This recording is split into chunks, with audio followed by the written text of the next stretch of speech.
play the game with the people that writing the rules. Ain't the fame that I'm after when paying the dues. I've been through the pain that's reflected in the attitude. Might be winning now, but the thing is that I had to lose. So go and tell me what you really want to do. And lonely at the top, cause there ain't a lot of room. Ain't no other option, that's all I ever knew. So I'ma get it poppin', you know how I'ma do. I've been down through the blood and the sweat. Guarantee you can know I'm a threat. I've been down through the blood and the sweat. And I ain't close to being done yet, I'm going all in. Yeah, I'm going all in. And I ain't close to being done yet, I'm going all in. They know I'm going all in. Through the blood and the sweat, y'all know we ain't close to being done yet, I'm going all in. I've been down from the jump. Ain't no love lost, we just really doing us. Go and take your seat, looking silly getting up. Y'all know what it is, let me tell them what it was. It was 24/7 on the grind, one thing at a time. Hard to understand, kind of person got the state of mind. We was making moves every day, getting things in line. You could go and say what you want, but believe that I've been down through the blood and the sweat. Guarantee you can know I'm a threat. I've been down through the blood and the sweat. And I ain't close to being done yet, I'm going all in. Yeah, I'm going all in. And I ain't close to being done yet, I'm going all in. They know I'm going all in. Through the blood and the sweat, y'all know we ain't close to being done yet, I'm going all in.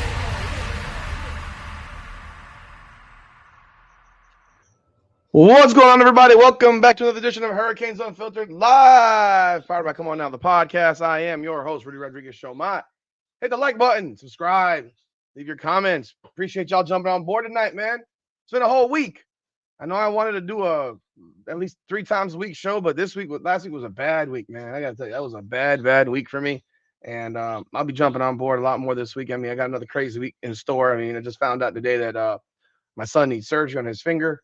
Was hoping it would heal by itself. I don't know if I told y'all about it. He broke his finger right before one of his tournaments. Played through the tournament with a broken finger. Didn't know the finger was broken. And today we went back to the doctor to see if the bone has started healing itself. It has not. So now he has to go back to the doctor. We went to the doctor today. Wednesday we have surgery at 12:30 in the afternoon. He has to have a couple pins put into his finger to reattach the bone. And out for a month from basketball. So it sucks, but that's my week, man. Hope everyone's had a great time, great week. I mean, I'm a little bit under the weather, getting over a little bit of a cold. Whole house here was pretty sick last week.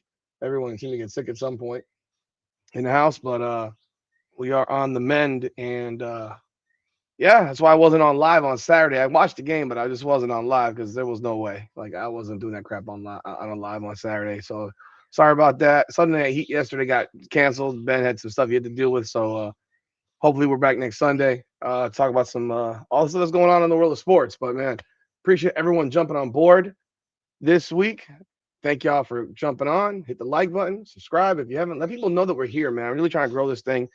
I knew once football ended, I knew it'd be a little tougher because I am not in the recruiting business. I don't have the energy or the time to look at high school film on people. I watch others, and hey, I just don't have that ability. I'm just being real. But I did watch the basketball games. Did do the North Carolina game. I believe I did the North Carolina game live on the North Carolina game. Yeah, I did. And then on Saturday we played NC State. Hell of a win. Baseball team 3-0 this weekend against Lehigh. I know it's Lehigh, but it doesn't matter who you play when you put up 57 runs in 3 games. That is an outrageous amount of run production. 27 runs in a 7-inning game, but only 6 at bats for the Canes on Sunday against Lehigh. A 7-inning game, 6 at bats, 27 runs, a 15-run 5th inning, which was a record for the University of Miami. They have some hitters in this lineup. This team looks like it could be something pretty decent.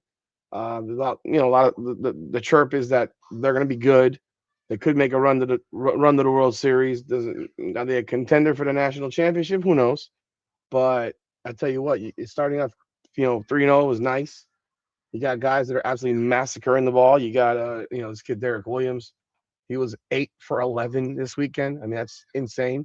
Hitting 727 with a 1.636 slugging, 2 homers, 6 RBI, 18 total bases, 4 doubles.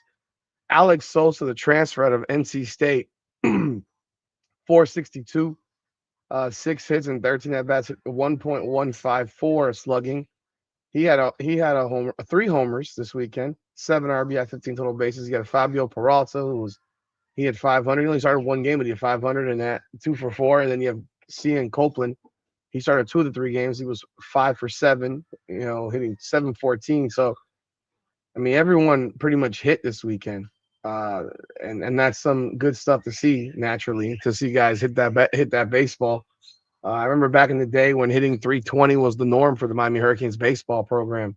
And we haven't seen that in a long ass time. They got, first game they pitched well. Second game they didn't pitch too well. They got smoked up for, they won 17-11, but that's a lot of runs to give up to a team like Lehigh. So definitely some stuff that has to be worked on with the Hurricanes pitching to ensure that they, we'll see what happens. I mean, it's a long season. They play on Tuesday against UCF, and then Wednesday against Indiana State before hosting 4.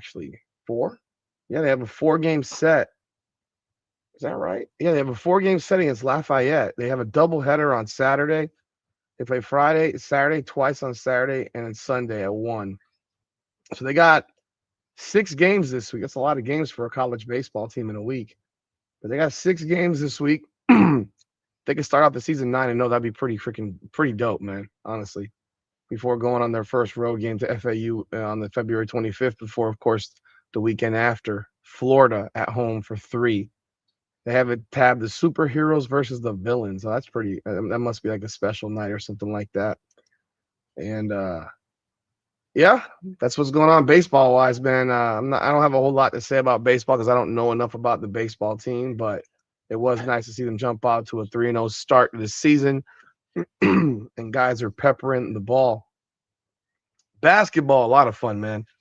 I think I'm being swayed a bit in my opinion of the basketball team.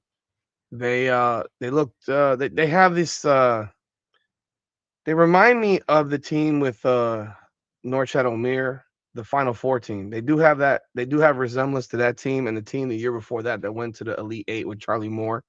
Those two teams definitely.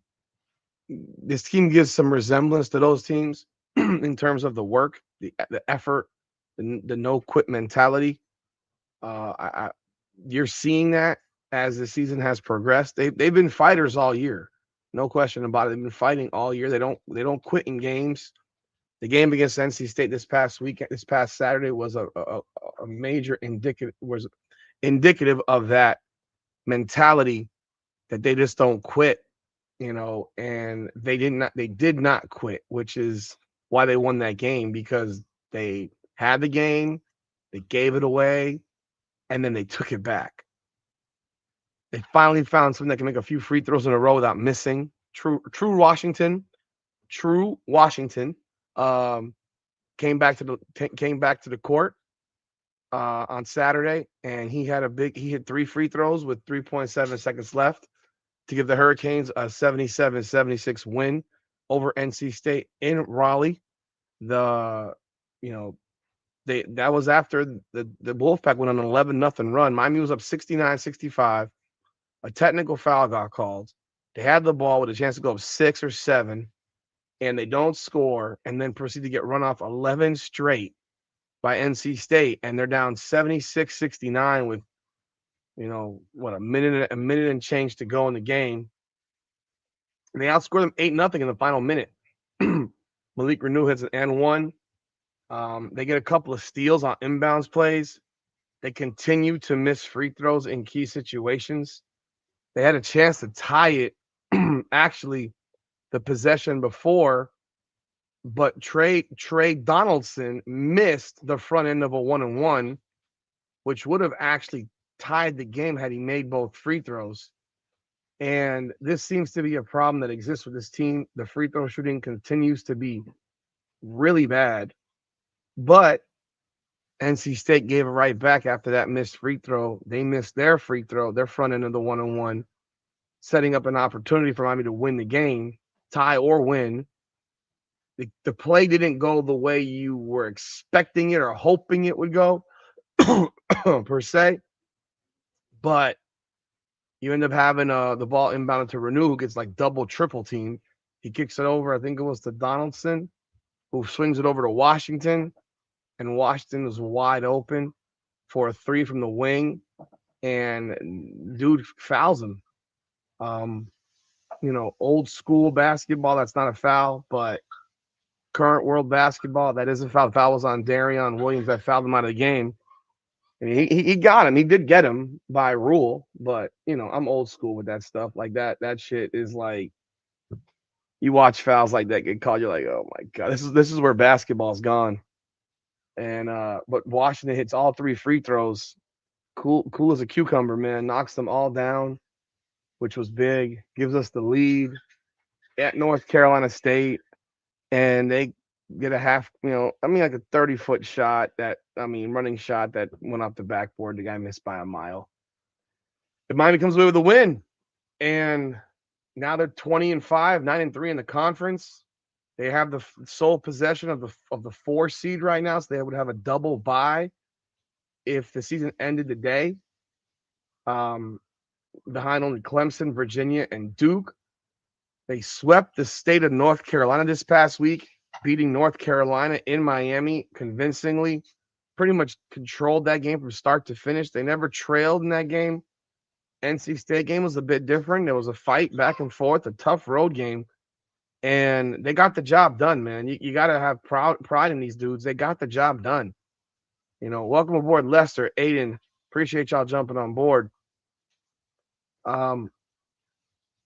Left on the schedule this week, they play Virginia Tech tomorrow at the Watsco. Then they travel to Virginia, number 14 Virginia. Virginia, as I mentioned, they're 22-3, 10-2 in the conference. That's a massive game. Miami wins that game on the road. Look, I'll be real. I don't expect them to win that game. I'm not going to sit here and bullshit you. I don't expect them to win that game. If they win that game on the road, that would be the type of win that now turns you into a top 6 seed.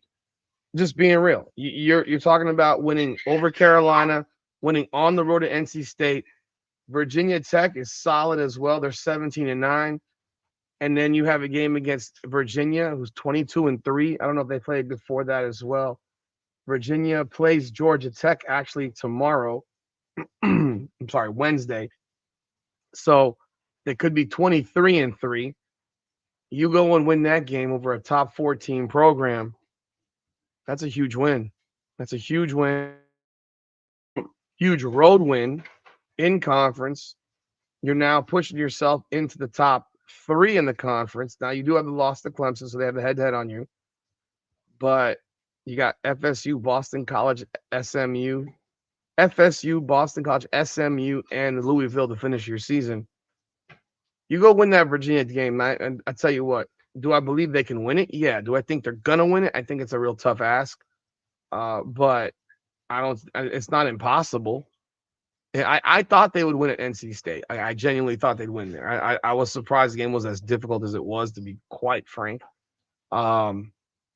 They play around too much at times. They have this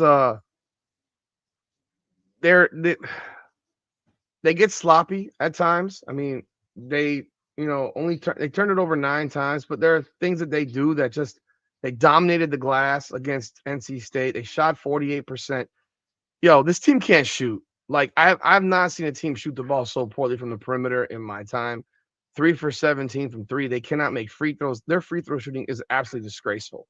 I've never seen a team miss so many damn free throws. Their free throw shooting sucks. That's why to see True Washington make 3 free throws to win the game. They were 10 of 20 from the line. They missed 10 free throws, 50% from the line, and you win by 1. Like, that's dog shit. And that is what will cost them in the tournament, is this inability to make free throws. They dominate paint play, 56 to 32 points in the paint. But it comes down to the fact they have to be able to overcome teams that can shoot the rock. And NC State can shoot the rock. They hit 9 threes in that game. That's why NC State was in that game largely, because they hit a bunch of threes. They didn't miss their free throws. They were 13 and 15 from the line themselves. And it's one of those things where yeah, they the free throw shooting is gonna be crazy.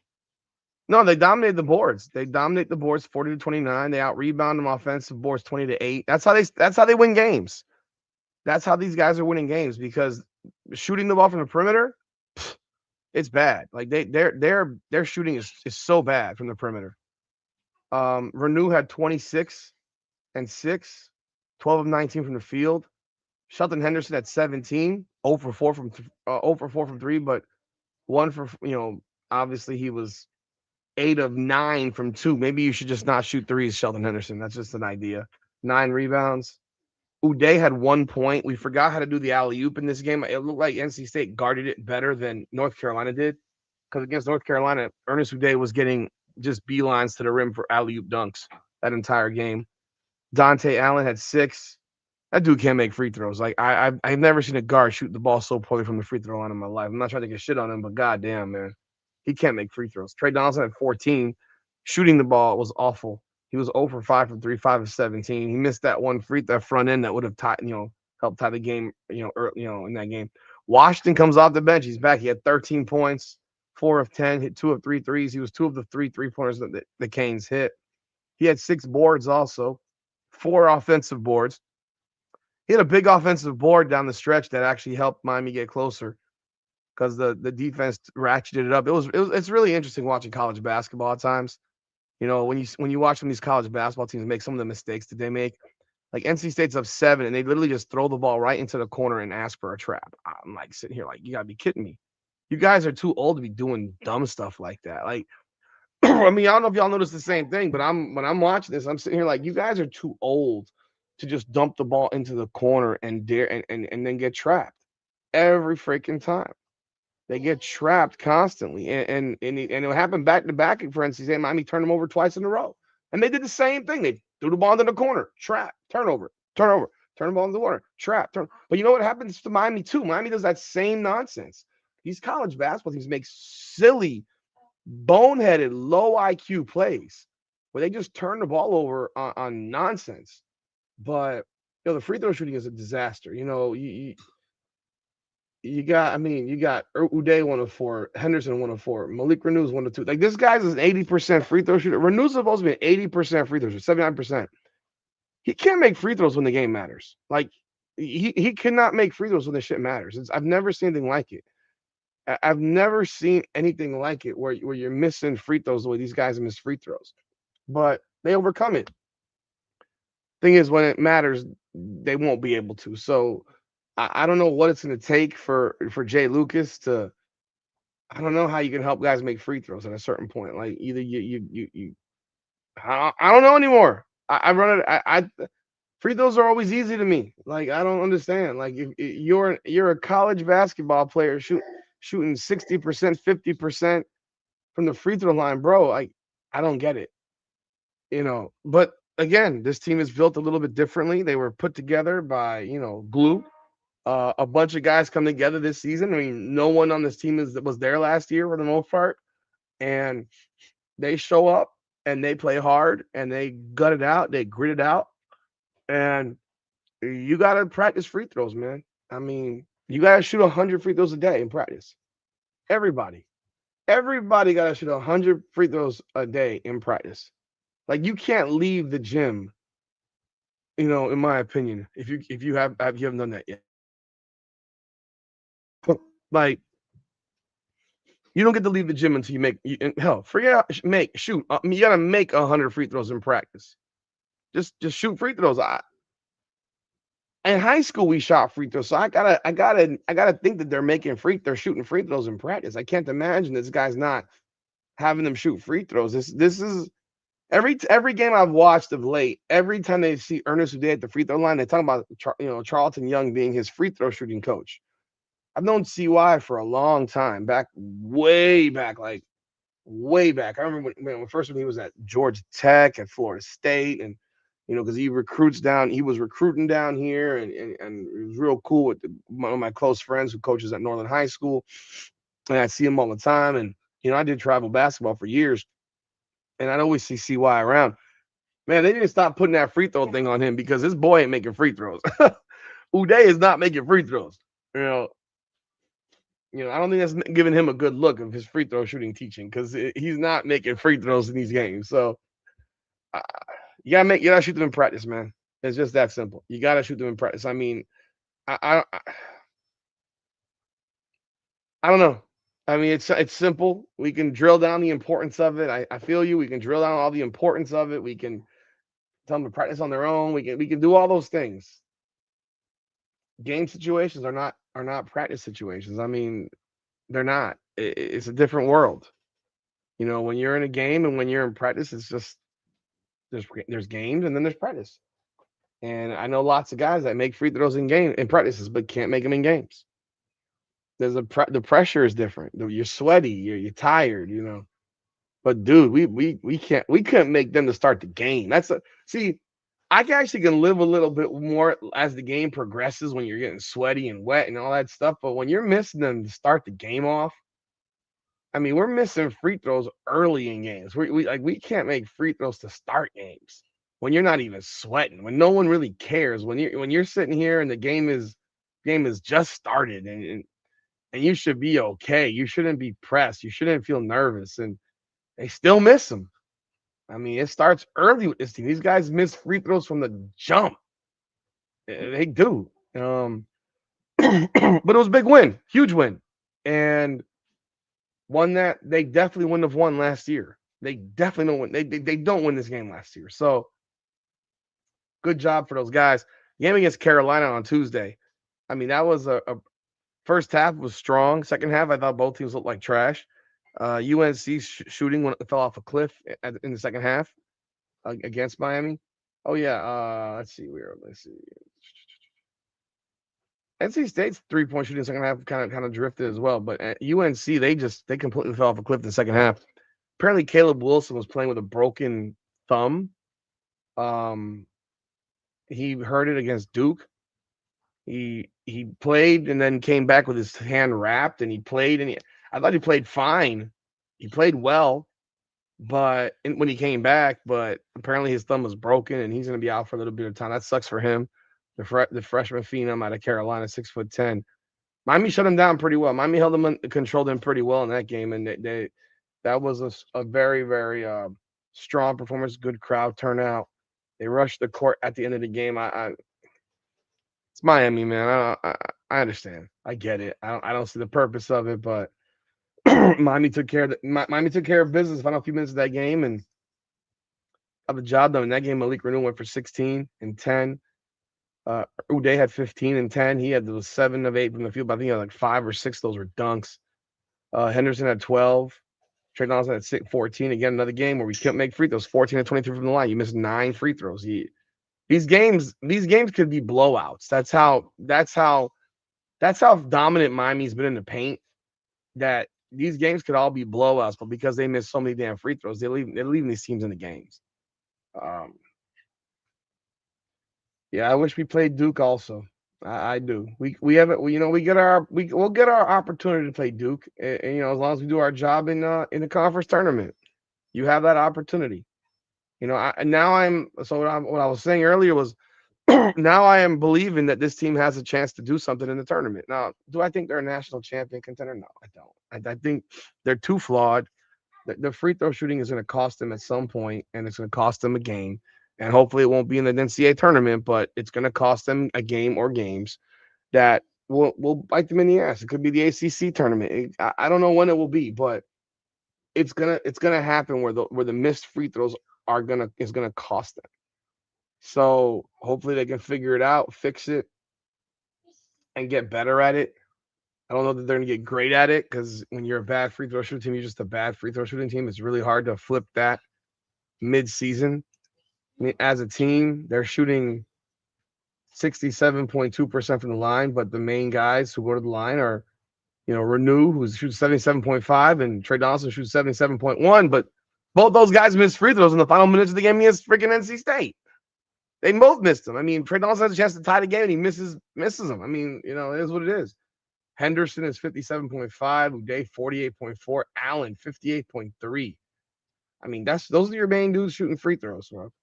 And then of course, True Washington comes back. He shoots 75%. Oh no, we can't make jump shots either. Our 3-point shooting is 33.3, but it's not good. It's not good.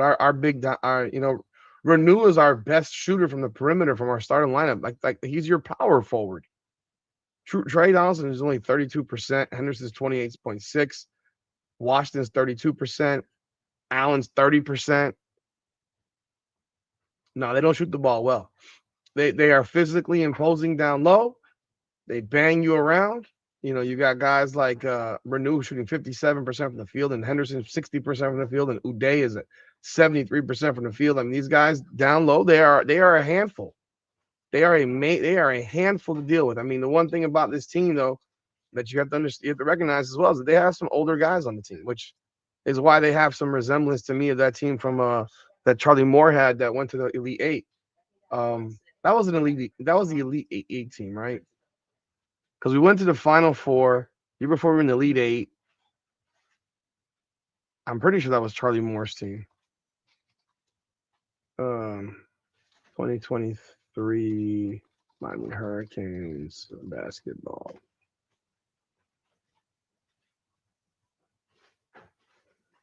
No.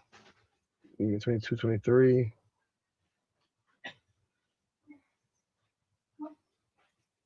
The 21-22 team. That's the team. That was the team. Yeah. Okay. 21-22. Team went 26-11, 14-6 in conference, got to the Elite Eight. Yeah, they remind me of that team more than the year after that went to the Final Four. More so because that team just wasn't expected to do anything.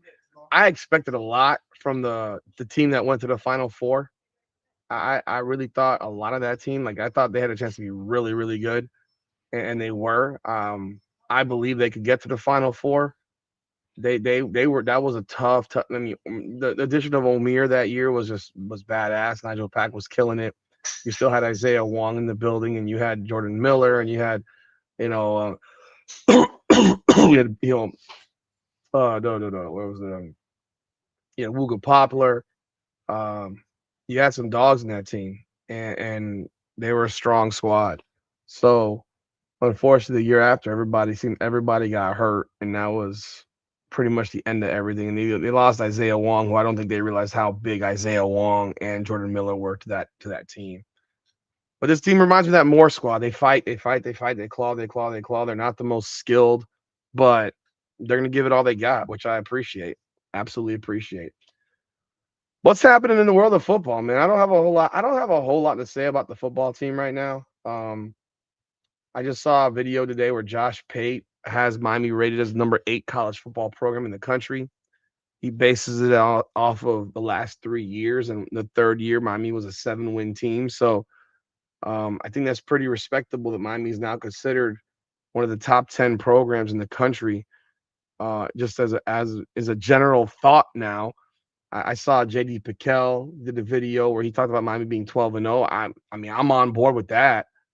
I think Miami is a 12-0 team. I'd be surprised if Miami didn't go undefeated next year in 2026. Regular season, if they're not 12-0 in the regular season, I'd be really disappointed. Yeah, I don't care that you got Notre Dame on the road. I think they should win that game. I think they will win that game. And if there was a game that they lost, that would be the game, because any other game, I mean, they have no business losing any other game on that schedule. There's not another game on that schedule that they should even be in a conversation with. But I think they're a 12-0 team, and I agree with him. So, which makes me wonder how you pick Notre Dame to be number 1 in the country if you believe they're going to lose to Miami, which a lot of these guys have Notre Dame like just massaged up into the top 3. Miami has lost 3 coaches, and don't know how I feel about. I don't know that I care all that much, honestly. I don't think it's a big a deal as people probably want to make it out to be. You lose. Where would I have it here?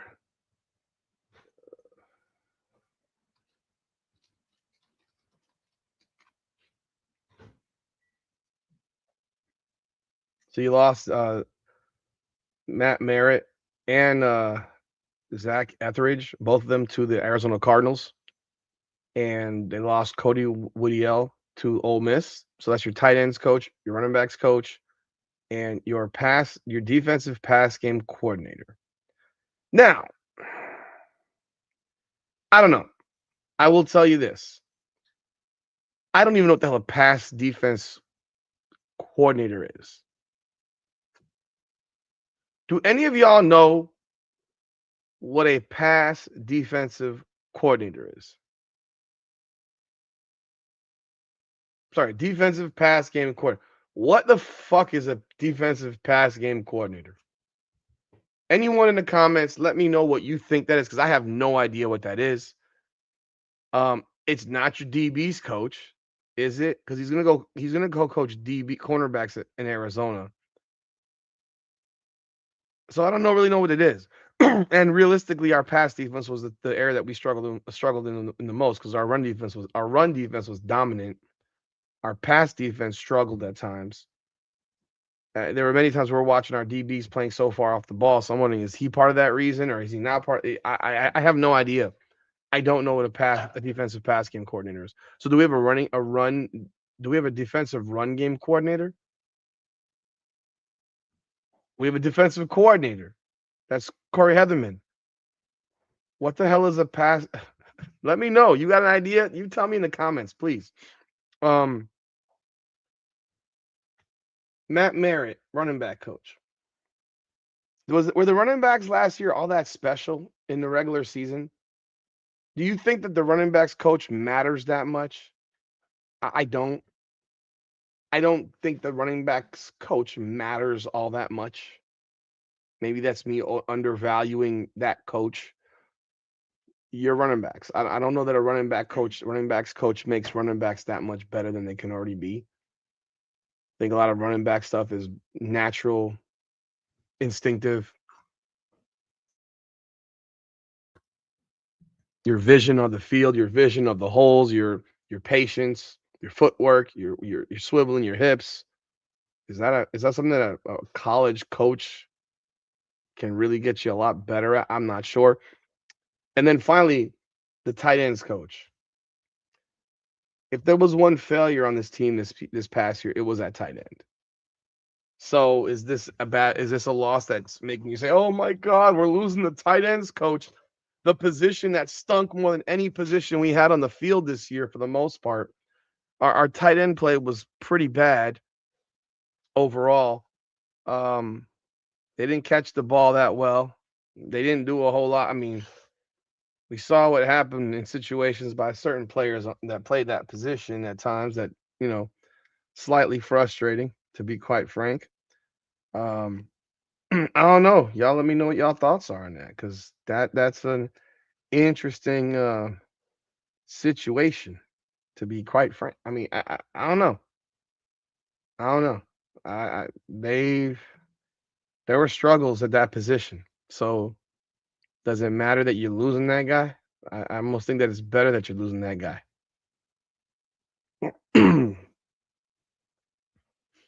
So you think a coach is why you fumble the football? Do you think a coach is the reason someone fumbles the football? How does a coach help you not fumble the football? I'd love to know. How does a running back not know how to hit a hole? Because the coach doesn't know that? I mean, I would ask the question. I mean, there was a 4 or 5 game period where we couldn't get 10 yards running the football. So was he good at one point and bad at another point? That's why I think some of these position coaches are slightly overvalued. I don't think they're as important as people think they are. I think the coaches that matter more than anything are the coaches like the defensive coordinator, the offensive coordinator. Those guys to me have far more value than a position coach. Now, a position coach that I do think has great value is Jason Taylor, working with defensive linemen, because he's got real world experience at the position. Look at the rest of the coaches. Mirabal is considered a very well respected offensive line coach. Now, I get it. He may have played offensive line back in 1932, He's 160 pounds. Or at least that's what he looks like. He looks like he's 160, 170 pounds. That's a guy who's coaching based on understanding and technique. But you're not going to sit here and tell me that Alex Mirabal is going to go out there and block some 285-pound defensive end playing on the offensive line. I think that's so. Every time I hear this stuff that Mirabal was an offensive lineman at Columbus, I'm sitting here like, man, their line must have been so goddamn small because he is not big. He wasn't bigger than me in high school. I'm looking at this dude right now. He wasn't bigger than me in high school. So he's 5'4". Is this for real?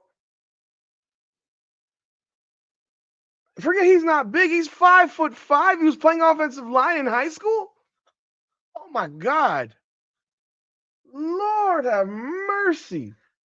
Think about this, guys. You're a 6'6", 330-pound lineman, and you're being coached by a 5'5", 150-pound dude. And you're sitting here like, how the hell does this guy know about offensive line? I mean, clear. Oh my Jesus! Look at the pictures of these guys next to some of these dudes. Oh my God, he looked like their baby brother, man. Jesus Lord! And he's considered a. Guys, I didn't realize he was that short, man. I've never stood next to the guy. I'm reading a link here where it's something here. It says here.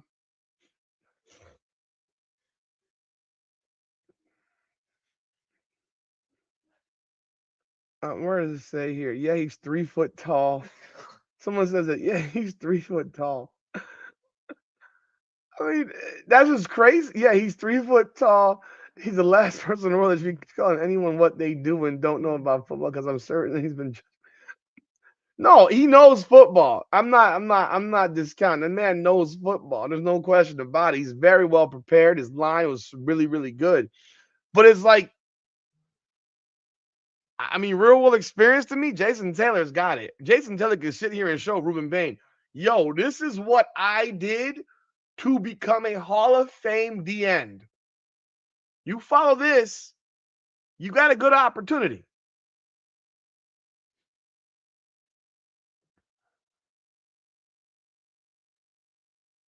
Again, was he the DB's coach or not? I mean, he was the defensive pass game coordinator, whatever like I said, whatever the fuck that is, I don't know what it is.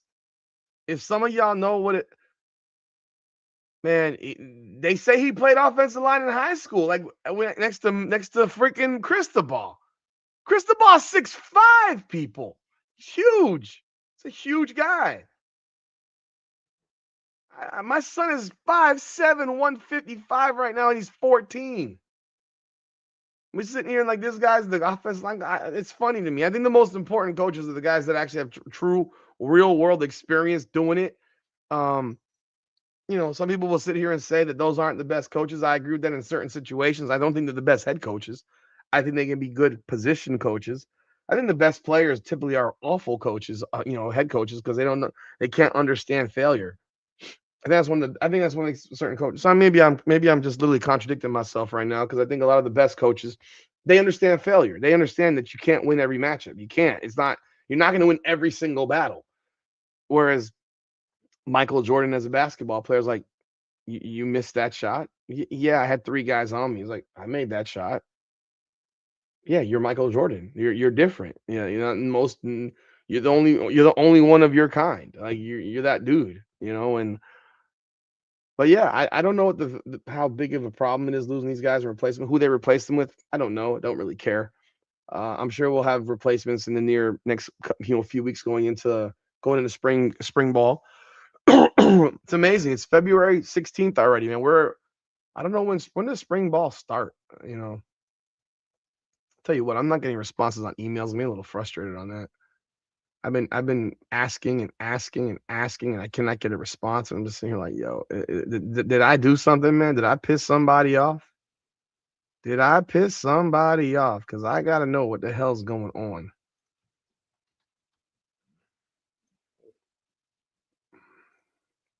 I requested an opportunity to interview Cristobal as well. And I haven't heard back, so I have no idea.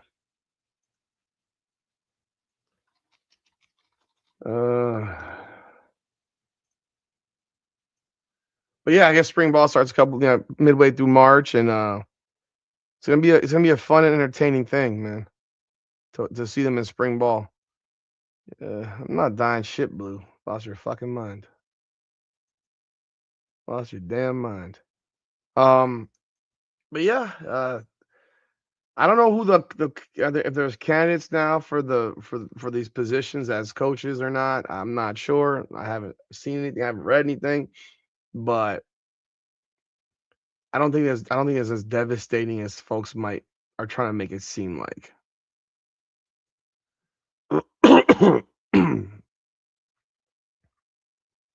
Kevin Beard's done it before.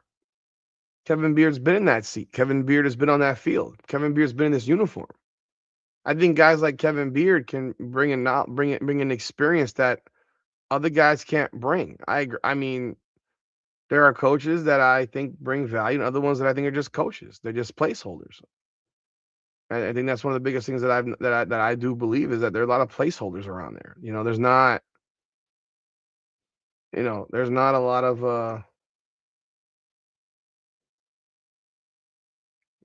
I don't know.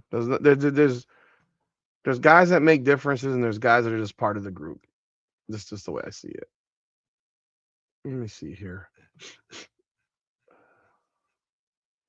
Funny thing is I'm looking for the link. When you click the coaches link on the UM website, they don't have the coaches anywhere. You can't even pull them up.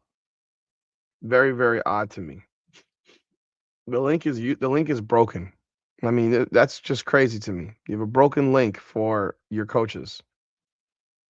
So I couldn't tell you who the coaches are, at what position or what, because they don't have them listed. Clicking it again, nothing. Nothing. Someone got to do a little bit better, man. I'm not saying that you can't coach a position or coach a unit. I'm not saying you can't coach a defense or an offense. A good coach is a good coach.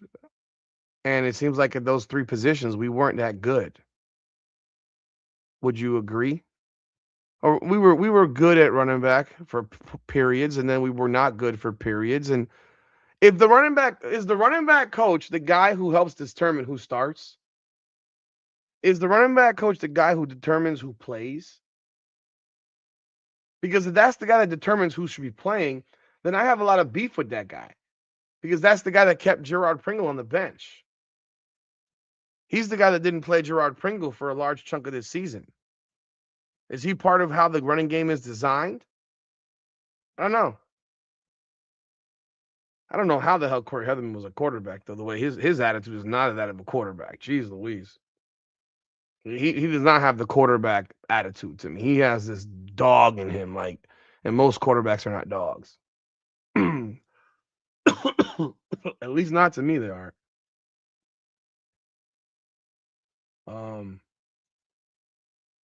Who else is there? And then the DB again. I don't know. Is that the DB? Is the pass defensive coordinator the DB coach, or is that just is that just another term? I don't know.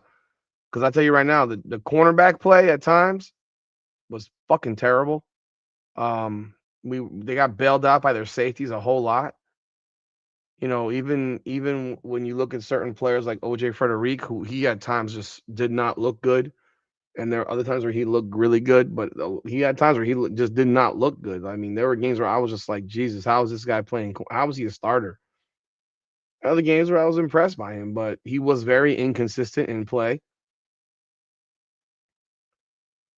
And then, you got Damari Brown, who's hurt all the time. Obviously, you have no control over that. And then you have these younger guys that need to be developed to be ready to play. And you got to wonder what was being done to develop them and get them ready to play. So, yeah. And then the tight end coach. I mean, I think we all know what the tight ends were worth to this team. The tight ends were trash. Tight end play was terrible. I don't think the tight end play. I don't think the tight end play can get worse. O'Connor was terrible in the Natty. I'm not gonna crush the guy. He was terrible in the national. He was terrible. He was terrible. Like, it is what it is. He was terrible. Hope he plays. He better be better next year. He better be better. I mean, they're gonna have a lot. They're gonna be a lot of dudes fighting for time, fighting for opportunity, and the opportunity is there. The opportunity is there for them.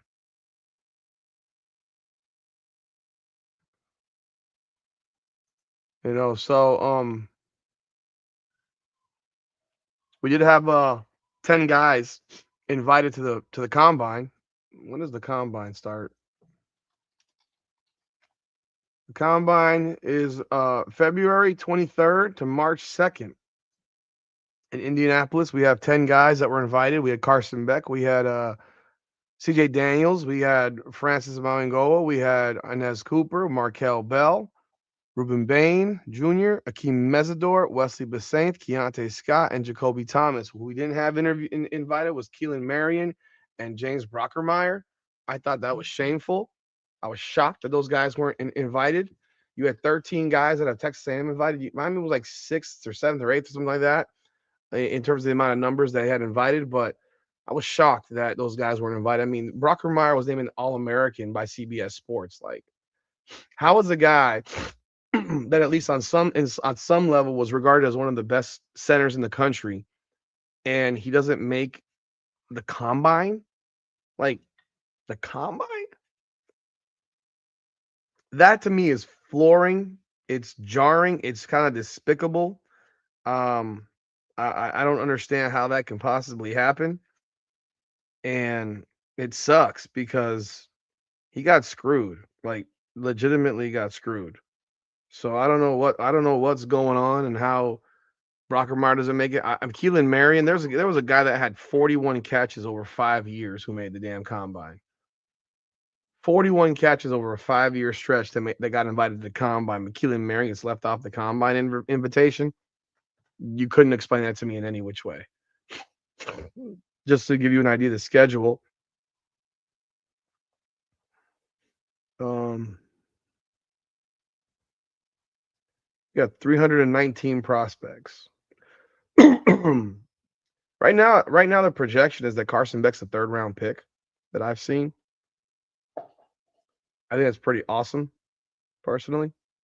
I would love to see him picked at least in the 3rd round. That'd be pretty impressive. But the way people took a shit on him, be wild. So let's see. So the 26th, you got place kickers, D-line, and linebackers. The 27th, you got tight ends and defensive backs. The 28th, you got quarterbacks, wide receivers, and running backs. And the 1st of March, you got offensive linemen. So that is the schedule.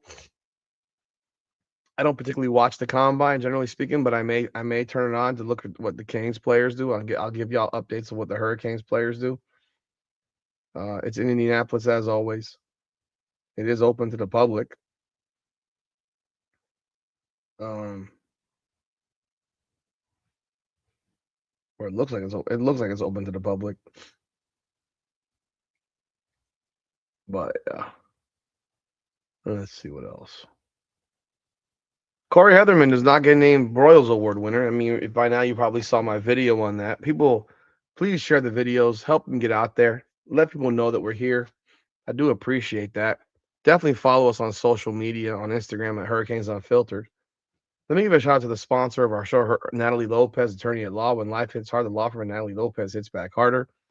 Practicing the areas of criminal defense and family law, she can be reached at 954-888-8833. That's 954-888-8833. And on Instagram at nat.guilty, nat.guilty. That's nat.guilty. She will fight for you. She is a great supporter of our show, and we greatly appreciate her. I'm a little congested, guys. But yeah, Heatherman not winning that award, I thought was crazy. I didn't really talk about. I did the video. I thought that was shameful shit. I don't know how that guy did not win the award. It's beyond me.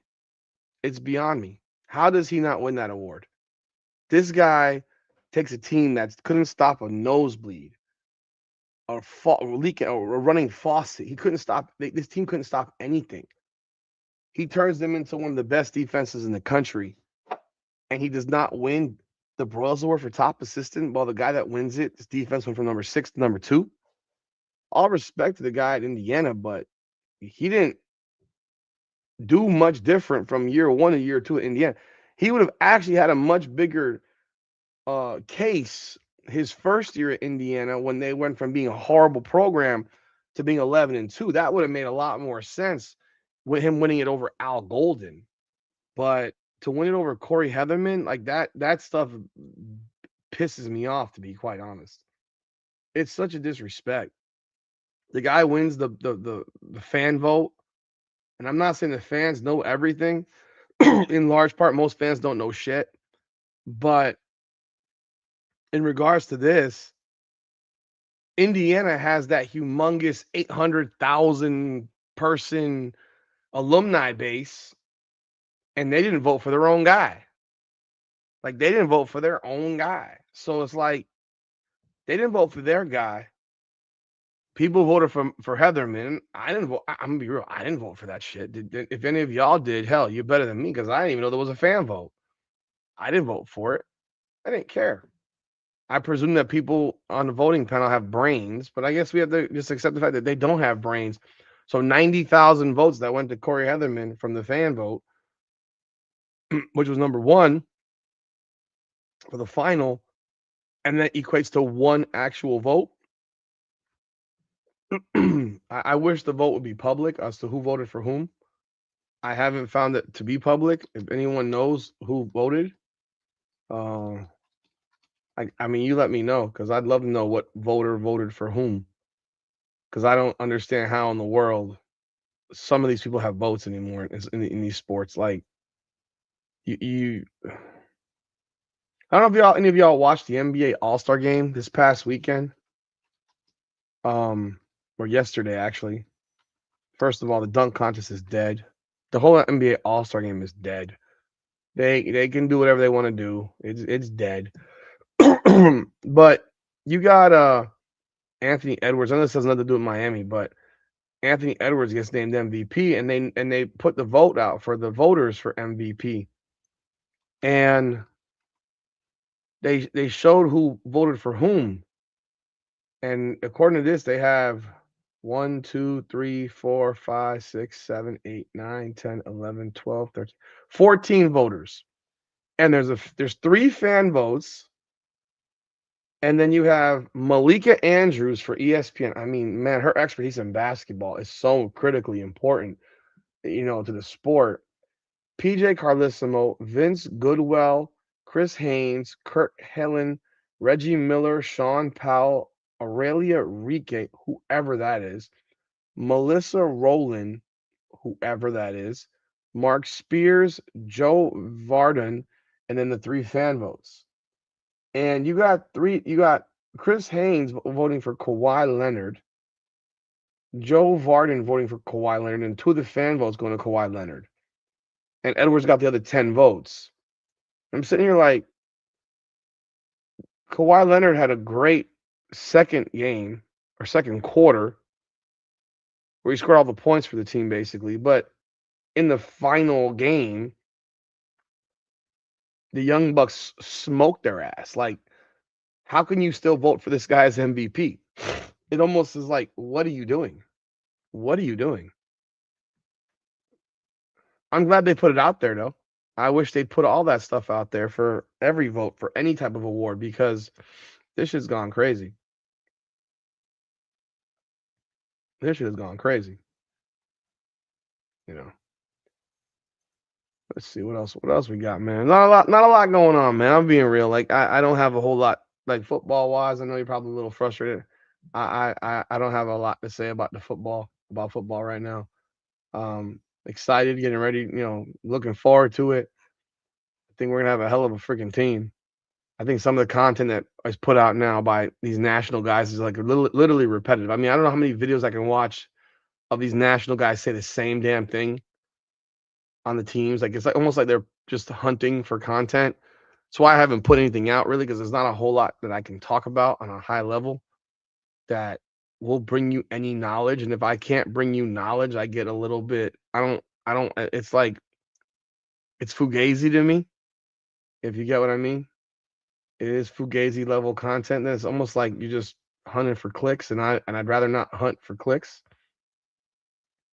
I have posted a bunch of stuff in terms of rankings. I'm going to continue doing that. I hope people check it out. But there is projection of Miami potentially having the number one recruiting class in the country this year, according to Steve Whitfong. I saw that on Kane's Insight. That would be pretty cool, man. I ain't gonna front. That'd be pretty damn cool if Miami could have the number one recruiting class in the country again. That's dominance in football. Where do we sit right now? Right now, we sit at number 10 for 2027. Right now, we got 4 commitments. Was that 27? What year are we in? 26.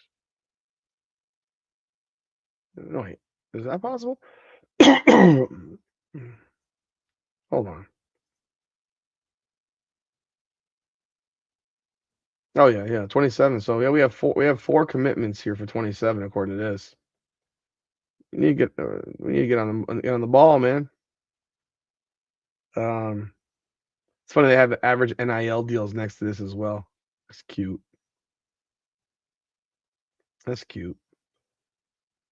Right now, the commitments we got for 2027, we got Amari Stevens, Jalen Jones, DeMarcus DeRoche, and Zaquan Linton. Stevens is a 5'10 and a half wide receiver out of Shamnad Madonna. He is a 4-star, 90.88. He's committed on January 13th of 2025. Jalen Jones is a safety out of Hollywood. It's really they're not. MacArthur's not in Davie. MacArthur's in Hollywood. They like to make up cities, man. Like Davie is not anywhere near MacArthur High School. MacArthur is in Hollywood.